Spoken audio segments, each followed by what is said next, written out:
ये चींटियां एक साथ मूव करती हैं, गोली उन्हें रोकती नहीं।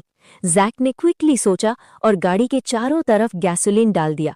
कुछ वक्त के लिए एसोलू पीछे हट गया, लेकिन एसोलू इतना भी सीधा नहीं था। वो वापस आ गया। जैक बाहर निकला गैसोलीन और डालने। कैरल साथ था। दोनों ने अपनी आंखों से देखा कि एसोलू ह्यूमन स्केलेटन्स को एक साथ जोड़ के इंसान जैसी बॉडी बना रहा था, अपनी असली रूप में आ रहा था। अब कोई शक नहीं था, टाइटस जो कह रहा था वो सच था। कैरल ने गन उठाई। जैक ने रोका, बोला बुलेट से कुछ नहीं होगा, कोई और तरीका ढूंढना पड़ेगा। एसोलू फिर से डेजर्ट में गायब हो गया, लेकिन वो गया नहीं था, वो सिर्फ वक्त दे रहा था।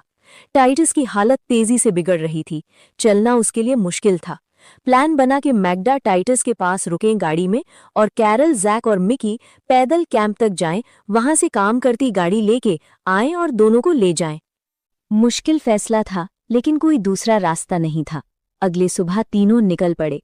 साथ में जो थोड़ा गैसोलीन बचा था वो ले लिया, जरूरत पड़ सकती थी। कुछ वक्त ही बीता था कि आंधी आ गई, बड़ी तेज, आंखें बंद करने पर मजबूर करती आंधी। तीनों चिपक के एक जगह बैठ गए। आंधी गई, लेकिन अपने साथ कुछ ले गई। जैक का रेडार खराब हो गया था और जितना गैसोलीन बचा था वो भी बह गया। अब उनके पास बहुत ही थोड़ा था बचा। रात को फिर रुके, नींद आई लेकिन सुकून नहीं। एसोलू आया और इस बार उसका चेहरा मैग्डा जैसा था। सब समझ गए। मैग्डा और टाइटस जब छोड़े गए थे, एसोलू वहां गया था। दोनों मार दिए गए थे।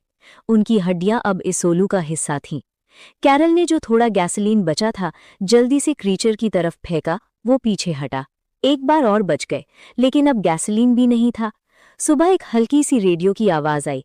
तीनों उस आवाज के पीछे गए और जियोलॉजिस्ट्स की पुरानी गाड़ी ढूंढ ली। रेडियो काम करता था। कैंप से कांटेक्ट हुआ, थोड़ा चैन मिला।